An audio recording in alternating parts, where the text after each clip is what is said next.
Bismillahirrahmanirrahim. Assalamualaikum warahmatullahi wabarakatuh. Saya salah satu mahasiswa Universitas Pancasakti Bekasi dengan nama Sophie Siti Sophia dari kelas NR3 dengan NIM 18620502016. Prodi PG PAUD. Nah, di sini saya akan memenuhi salah satu tugas UAS mata kuliah bimbingan konseling dengan dosen pengampu Dr. Randa Haji Rizawati MSI. Sebelumnya, segala puji dan syukur kita panjatkan kehadirat Allah Subhanahu wa taala yang telah melimpahkan rahmat, taufik dan hidayahnya sehingga saya dapat menyelesaikan tugas mata kuliah bimbingan konseling anak usia dini mengenai tentang layanan evakuasi dan tindak lanjut pada program bimbingan dan konseling anak usia dini.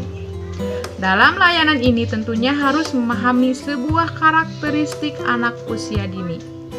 Seiring dengan perkembangannya atau perkembangan zaman ini, dalam kajian keilmuan, definisi bimbingan memiliki banyak perubahan, namun tidak sesuai dengan esensinya, yaitu misalkan proses pemberian melalui bantuan yang diberikan seseorang yang memiliki pribadi baik dan mampu memiliki bebannya sendiri dan mampu menyelesaikan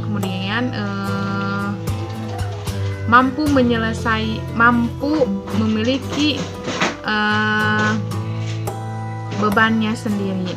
Adapun beberapa karakteristik yang harus kita kenali di taman kanak-kanak yang dapat kita jadikan rujukan guru, yaitu diantaranya misalkan pertama, proses pembimbingan harus disesuaikan dengan pola pikir anak dan pemahaman anak.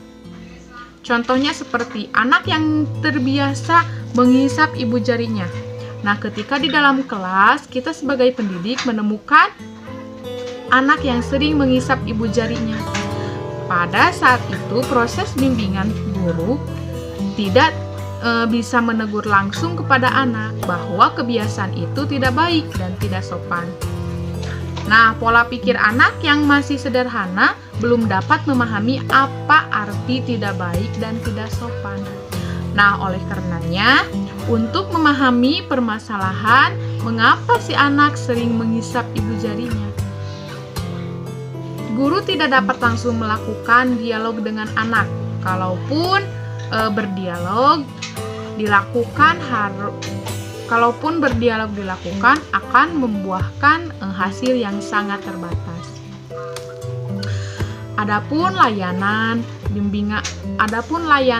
yang lain mengenai bimbingan konseling pada anak usia dini, yaitu salah satunya seperti guru kelas harus menjalankan tugasnya secara menyeluruh, baik tugas menyampaikan semua materi dan memberikan layanan bimbingan konseling kepada semua siswa tanpa terkecuali.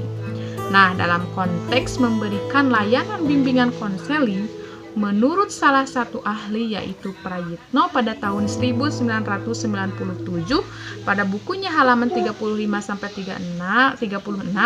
mengatakan bahwa pemberian layanan bimbingan konseling meliputi 7 layanan. Nah, layanan tersebut yaitu pertama layanan orientasi, yang kedua layanan informasi, yang ketiga layanan penempatan dan penyaluran, yang keempat layanan pembelajaran, yang kelima layanan konseling perorangan, yang keenam layanan bimbingan kelompok, dan yang ketujuh layanan konseling kelompok. Guru harus melaksanakan ketujuh layanan bimbingan konseling tersebut agar setiap permasalahan yang dihadapi siswa dapat diantisipasi sedini mungkin sehingga tidak mengganggu jalannya proses pembelajaran.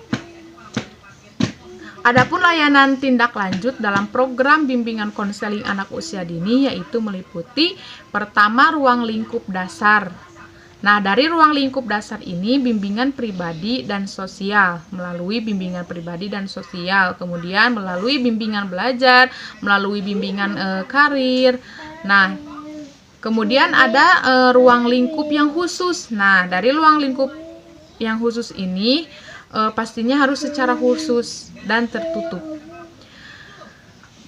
yaitu sebagai bantuan pada orang tua, meliputi hal-hal berikut, yaitu lebih mengenal anaknya, meliputi kemampuan anaknya, sifat anaknya, kebiasaan anaknya, dan kesenangan anaknya.